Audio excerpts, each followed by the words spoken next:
ज्ञानवापी मस्जिद का मामला जिस प्रकार से आगे बढ़ रहा है, ऐसे में दोस्तों आपको बाबरी मस्जिद से जुड़ी हुई चीज़ें और बयान याद दिलाना ज़रूरी है।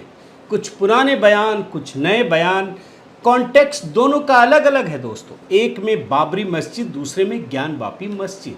मैं टू विंडो में ये सारी चीज़ें आपको दिखाता हूँ, रिपोर्ट भी दिखाऊंगा। आप देखिए, एक में बाबरी मस्जिद का मामला और दूसरे में ज्ञानवापी मस्जिद का मामला। एक में कहा गया कि सिर्फ भरोसे से तय नहीं हो सकती चीज़ें। देखिए, मुस्लिम पक्ष की दलील है, लोगों के भरोसे से तय नहीं होता कि अयोध्या में मंदिर था। सही सवाल है, मैं तो सारी चीज़ें आपको दिखा रहा हूँ। और दूसरा जो ज्ञानवापी मस्जिद का मुद्दा है, इसमें जानते हैं क्या कह रहे हैं? आपकी नीयत ठीक नहीं है। यहाँ सबूत और बाकी चीज़ों की बात नहीं हो रही है। बयान सुनिए आप। आपकी नीयत में इखलास नहीं है। आप इस देश को दोबारा उस माहौल में झोंकना चाह रहे हैं जो मेरी जनरेशन तबाह बर्बाद हो गई। अब फिर आपको टू विंडो में बाबरी मस्जिद और ज्ञानवापी मस्जिद का मामला दिखाता हूं। बाबरी मस्जिद वाले मामले में यह कहा गया कि सर्वे में कुछ नहीं मिला। बड़े ध्यान से आप सुनिएगा अभी बयान। फिर भी राम मंदिर बनवा दिया गया। बयान सुन लीजिए। आपने बाबरी मस्जिद की खुदाई आसारे कदीमा के जरिए से सुप्रीम कोर्ट ने करवाई, लेकिन कोई भी निशानी नहीं मिली मंदिर की, बताइए। लेकिन इसके बावजूद भी वहां पर राम मंदिर बनवा दिया गया। और अब आपको मैं ज्ञानवापी मस्जिद के मामले में दिखाता हूं। जानते हैं यहां क्या तर्क दिया जा रहा है? यहां कहा जा रहा है कि सर्वे से सबूत हासिल करना चाहते हैं। भैया, कुछ तो चीज होगी ना जिसकी वजह से कोर्ट ने इतनी सारी चीजें कही और सुप्रीम कोर्ट तक। लेकिन बयान सुनिए, विरोध करना है ना। असल में लॉ ये है कि सर्वे या कमीशन से एविडेंस को कलेक्ट नहीं किया जा सकता। आप कोई एविडेंस दे नहीं रहे हैं और सर्वे से एविडेंस कलेक्ट कर रहे हैं, जो कि लीगली सही नहीं है। देख रहे हैं ना, मैं आपको विरोध का तरीका बता रहा हूं और ये मामला कहां जाएगा, कैसे जाएगा, ये समझ में आ जाएगा। अब फिर आपको टू विंडो दिखा रहा हूं। राम मंदिर का विरोध करने के लिए ये तर्क देते थे कि भगवान राम तो पूरे विश्व के हैं, अयोध्या में मंदिर क्यों बनाना, वहां क्यों कैद कर रहे हैं? बयान सुनिए। राम तो विश्व का राम है, और अगर वो विश्व का राम है तो तुम उसको अयोध्या में क्यों बंद करना चाहते हो? और जानते हैं ज्ञानवापी मस्जिद के मामले को लेकर क्या कह रहे हैं? कि ये संसद के कानून का उल्लंघन है, जो कि कोर्ट में खारिज हो चुका है। भैया, बड़े संसद के कानून का ध्यान है तो सीए का क्यों विरोध कर रहे थे? लेकिन यहाँ तो संसद का जो कानून बनाया गया था 1991 का एक्ट, उसका हवाला देते हैं विरोध करने के लिए। हालांकि ये खारिज हो चुका है कोर्ट से। बयान सुनिए। ये आज का ऑर्डर मुसलमानों के इंस्टीट्यूशन पर हमला मैं इसको करार देता हूं। और क्यों कहता हूं ये बात? क्योंकि लोअर कोर्ट को कोई अख्तियार हासिल नहीं है कि वो सुप्रीम कोर्ट के फैसले के खिलाफ जाएं और पार्लियामेंट के बनाए हुए कानून के खिलाफ जाए। 1991 का एक्ट ये कहता है कि किसी मजहबी प्लेस का, चाहे मंदिर हो या मस्जिद हो, जो 15 अगस्त 47 को थी, उसका नेचर और कैरेक्टर नहीं चेंज किया जाएगा। और अब मैं आपको दोस्तों टू विंडो दिखा रहा हूं। ये जो बयान है ना, ये बड़ा खतरनाक है। फैसला कुछ भी है, उससे कोई लेना देना नहीं। आप दोनों बयान को बड़े ध्यान से सुन लीजिए। बाबरी मस्जिद के लिए ये कहा गया फैसले के बाद कि वो बाबरी मस्जिद ही थी, वो जगह नहीं बदल सकती और हमेशा वो जगह बाबरी मस्जिद की ही रहेगी। फैसला कुछ भी है। बयान सुनिए। बाबरी मस्जिद थी और हमेशा बाबरी मस्जिद की वो जगह रहेगी। और यही बात दोस्तों ज्ञानवापी मस्जिद के लिए कही जा रही है, बड़े खतरनाक ढंग से। बयान सुनिए। जहां मस्जिद है वहां मस्जिद है। इसमें अब किसी किस्म की अगर जबरदस्ती की गई तो हुकूमत को उसके नताज भुगतने पड़ेंगे। अब इन सब से परे सिर्फ एक बयान सुनाता हूं। बयान सुनना इसलिए जरूरी है कि जो लोग आज तमाम तरीके से विरोध करते हैं ना, कभी कानून की बात करते हैं, कभी कोर्ट की, कभी संविधान की, सब बातें करते हैं, और जब सारी चीजों पर, सारी कसौटी पर भी राम मंदिर का मामला खरा उतरा तो उसके बाद क्या बयान दिया, ये सुनिए। आपको समझ में आ जाएगा कि ज्ञानवापी मस्जिद के मामले में भी क्या होने वाला है। बयान सुनिए। दुर्भाग्य से इस देश की एक हिस्ट्री लिखी जाएगी और हिस्ट्री ये लिखी जाएगी कि 1992 में बाबरी मस्जिद को तोड़ा गया और उसके बाद में उस वक्त के प्रधानमंत्री ने जाकर राम मंदिर का शिलान्यास किया, जो संविधान के बिल्कुल विरुद्ध है। एक ऐसी हिस्ट्री को हमने क्रिएट कर दिया। आज मुसलमान खामोश है। मेरी आने वाली नस्ल, मेरा बेटा, मेरा पोता, उसका पोता 50 साल के बाद, 100 साल के बाद एक हिस्ट्री जब उनके सामने आएगी कि हमारी मस्जिद को तोड़कर मंदिर बना दिया गया, उस वक्त में हो सकता है कोई मुस्लिम शासक हो, कोई मुस्लिम जज हो या मुस्लिम शासन आ जाए, कुछ नहीं कहा जा सकता, क्या फेरबदल हो सकता है।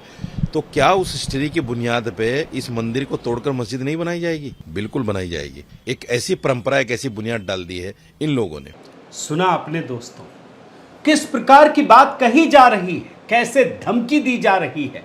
अब इन्हीं पृष्ठभूमि के बरक्स मैं आपके सामने ज्ञानवापी मामले का इतिहास रखूंगा और ये बताऊंगा कि कैसे इस मामले में हिंदू पक्ष के साथ शुरू से ही अन्याय होता रहा है और बाद में जाकर इसे कानूनी दांवपेच में फंसा कर रख दिया गया। Lower court, district court, high court, supreme court, फिर हाई कोर्ट। कितने मामले, कितनी सीढ़ियां, कितनी बार ये चीजें घूम घूम कर कानून के दरवाजे में, चौखट पर घूमती रहेंगी और कैसे सैकड़ों साल पुराने एक मामले के साथ छल किया जा रहा है। आज के वीडियो में इसी को डिकोड करूंगा। साथियों नमस्कार, मैं हरिश्चंद्र बर्णवाल। ज्ञानवापी मस्जिद के मामले में आज जो कुछ भी हाई कोर्ट में हुआ, ये एक बड़ा ही महत्वपूर्ण पड़ाव है दोस्तों। और इस मामले ने ये भी सिद्ध कर दिया है कि ज्ञानवापी मस्जिद के मामले में, श्रृंगार गौरी मंदिर के मामले में हिंदू पक्ष के लिए एक लंबा रास्ता इंतजार कर रहा है। अब ये सारी चीज़ें आप समझ सके, इसके लिए बैकग्राउंड में जाना ज़रूरी है। इतिहास में क्या कुछ हुआ है वो जानना ज़रूरी है दोस्तों। तो मैं आपको सोमवार से ही लेकर चलता हूँ। सोमवार का दिन ज्ञानवापी मस्जिद के लिए महत्वपूर्ण दिन था। सुबह 7 बजे से ही ज्ञानवापी परिसर में एएसआई का सर्वे शुरू हो गया। और ऐसा नहीं है कि ये सरकार ने आदेश दिया, ये वाराणसी की अदालत ने दिया, उसके आदेश पर हो रहा था। और ये जानने के लिए कि कहीं ये मस्जिद किसी मंदिर के खंडहर पर तो नहीं बनाई गई है, लेकिन सुप्रीम कोर्ट के चीफ जस्टिस DY चंद्रचूड़ की बेंच ने इस सर्वे पर 26 जुलाई के लिए रोक लगा दी। और मतलब ये कहा गया कि मुस्लिम पक्ष को मौका मिलना चाहिए इलाहाबाद हाई कोर्ट के सामने अपना पक्ष रखें, जिसके बाद इलाहाबाद हाई कोर्ट में ये सारी चीज़ें हुई। और ये बात आप जान लीजिए दोस्तों कि सुप्रीम कोर्ट में जब ये सुनवाई हो रही थी ना, तो मुस्लिम पक्ष ने झूठ बोला। जी हाँ, ये बयान आपने देखा भी होगा, मैं आपको मीडिया रिपोर्ट भी दिखा दे रहा हूँ। मुस्लिम पक्ष ने ये कहा कि मस्जिद के अंदर खुदाई हो रही है, जबकि ऐसा कुछ नहीं हो रहा था। बाद में सुप्रीम कोर्ट में भी यही बात खुल गई कि वहाँ कुछ नहीं हो रहा है, वहाँ तो मेजरमेंट का काम चल रहा था, बाकी चीज़ें हो रही थी, कोई तोड़फोड़ की घटना नहीं हो रही थी, कोई खुदाई नहीं चल रही थी। और यही नहीं, ये बात भी सामने आ गई दोस्तों कि सुप्रीम कोर्ट सर्वे पर रोक नहीं लगा रहा था। कल आपने हेडलाइन भी सुनी होगी, उसमें ये नहीं कहा जा रहा था कि सर्वे पर रोक लग गई है, बल्कि ये कहा गया कि खुदाई पर कुछ समय के लिए रोक लगेगी, जब तक सुनवाई नहीं हो जाती सर्वे तो चलता रहेगा। लेकिन अचानक मुस्लिम पक्ष ने भावुक अपील की और सुप्रीम कोर्ट भी पिघल गया। चीफ जस्टिस थे और उन्होंने रोक लगाने की मतलब का आदेश सुना दिया। आप ये देख लीजिए, लाइव लॉ की रिपोर्ट है, इसमें साफ लिखा है कि भावुक अपील की गई थी, जिसे सुप्रीम कोर्ट मान गया। और अब आपको मैं कुछ चीज़ें और पुरानी लेकर चलता हूँ। पिछले साल मई महीने में ज्ञानवापी मस्जिद के मामले में जब श्रृंगार गौरी पूजा की बात उठी, तब भी एक कमीशन बनाया गया था और कहा था कि आप रिपोर्ट तैयार करके लाइए। उस समय भी वीडियोग्राफी की गई और अन्य साक्ष्यों को जुटाने का काम किया गया था। और जानते हैं, ये भी वाराणसी की जिला अदालत ने रिपोर्ट तैयार कराई थी। उस समय भी ये मामला सुप्रीम कोर्ट गया था दोस्तों, लेकिन कमीशन के काम को कोर्ट ने नहीं रोका, सुप्रीम कोर्ट ने। और ये निर्णय पूर्व चीफ जस्टिस NV रमन्ना की खंडपीठ ने दिया था। और सुप्रीम कोर्ट ने एक और आदेश में पूरे शिवलिंग क्षेत्र को संरक्षित करते हुए पूरे मामले की सुनवाई का अधिकार जिला अदालत को दे दिया था और साथ में ये आदेश भी दिया कि इस स्थान पर मुस्लिम वजू नहीं करेंगे, उनके लिए डीएम अलग व्यवस्था करे। तो ये तो मामला था दोस्तों। इसके बाद जिला अदालत में इस मामले की सुनवाई शुरू हुई, क्योंकि सुप्रीम कोर्ट ने कहा कि जिला अदालत को ही सुनना चाहिए। सभी पक्षों की दलीलें सुनने के बाद ये फैसला दिया जिला अदालत ने कि हिंदू पक्ष की जो पूजा की मांग है और सर्वे की मांग है वो जायज़ है। समझ रहे हैं ना आप कितनी लंबी क्या कुछ चल रही है पूरी प्रक्रिया। और ये भी फैसला सुनाया कि ये मामला वर्शिप एक्ट 1991 के तहत नहीं आता है। इसी कानून का सहारा लेकर मुस्लिम पक्ष विरोध कर रहा था दोस्तों कि वर्शिप एक्ट 1991 में कहा गया कि 1947 तक जो स्थिति थी वही रहेगी। तो कोर्ट ने कहा कि वही रहेगी, तब तो सुनवाई और होना चाहिए, क्योंकि पूजा तो पहले से चली आ रही है। और ये चीज़ मैं अभी आपको आगे दिखाता हूँ दोस्तों। इसके बाद इलाहाबाद हाई कोर्ट में भी एक मामला आया जिसमें जिला अदालत ने फैसला दिया था कि शिवलिंग का साइंटिफिक सर्वे नहीं होगा, उसकी मांग को ठुकरा दिया गया था। तो ये हाई कोर्ट ने उस फैसले को पलट दिया और कहा कि शिवलिंग का जो साइंटिफिक सर्वे है वो होना चाहिए। और ये फैसला इस साल मई में आया था, लेकिन जानते क्या हुआ, फिर ये मामला है सुप्रीम कोर्ट पहुंचा कि भैया शिवलिंग का साइंटिफिक सर्वे की बात कही जा रही है, आप रोकिए।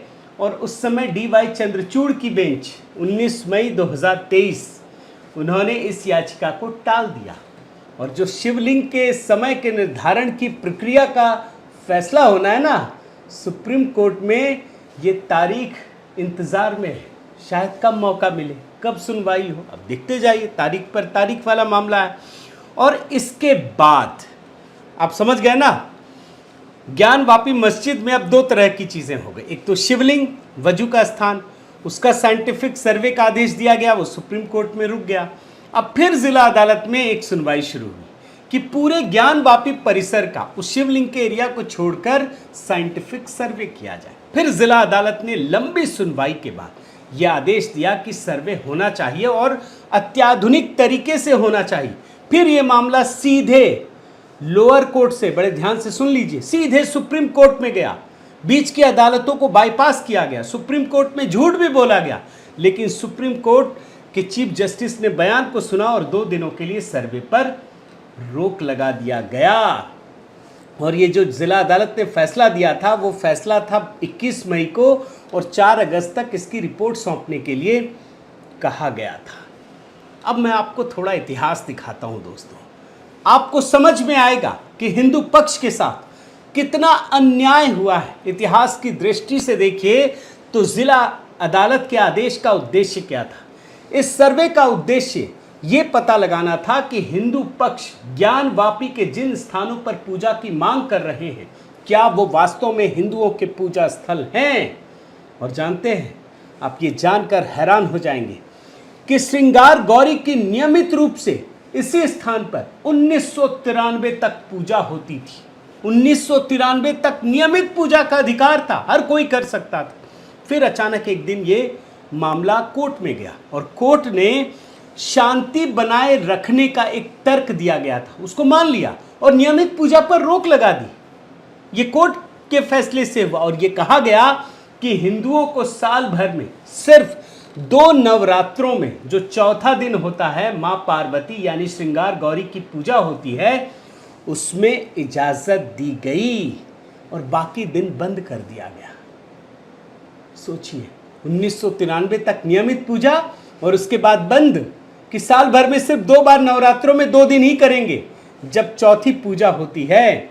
और इसके बाद जब कोर्ट ने नियमित पूजा पर रोक ही लगा दी तो 2004 में क्या हुआ ये भी समझ लीजिए। मुलायम सिंह यादव मुख्यमंत्री थे, जिनको ये मौलाना मुलायम भी कहा जाता था राजनीतिक भाषा में, कई रिपोर्टें हैं।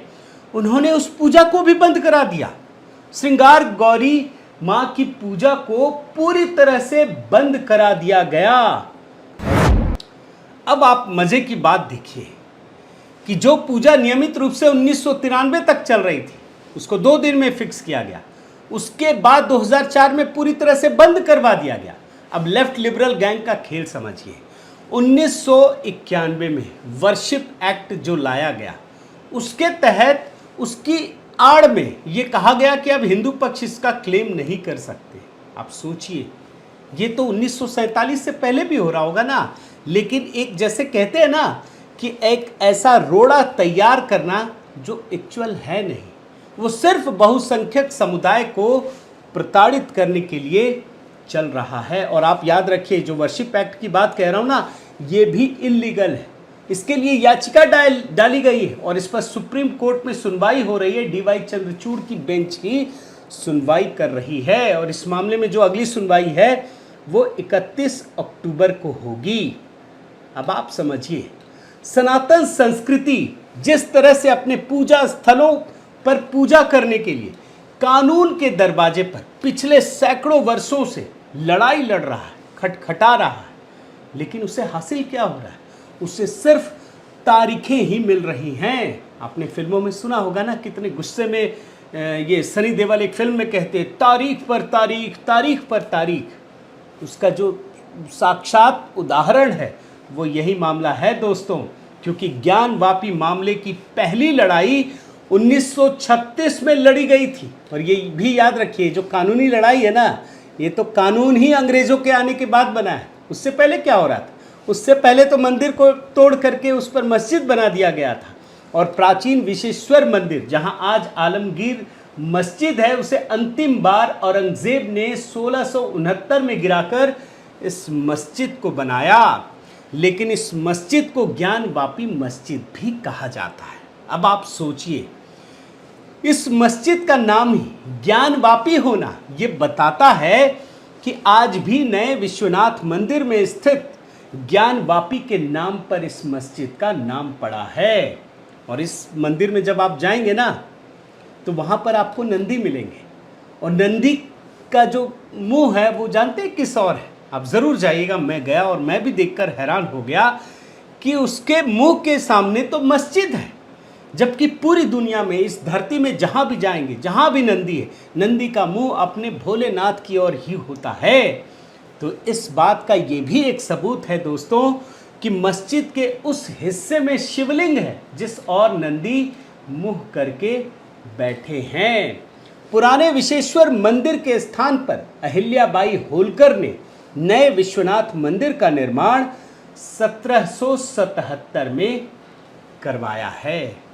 अब एक बात बड़े ध्यान से आप समझ लीजिए दोस्तों कि जब से मोदी काल आया है तो सनातन संस्कृति को लेकर जो हम सब के अंदर हीनता का भाव पैदा कर दिया गया था, उसे उन्होंने बदलने का काम किया है।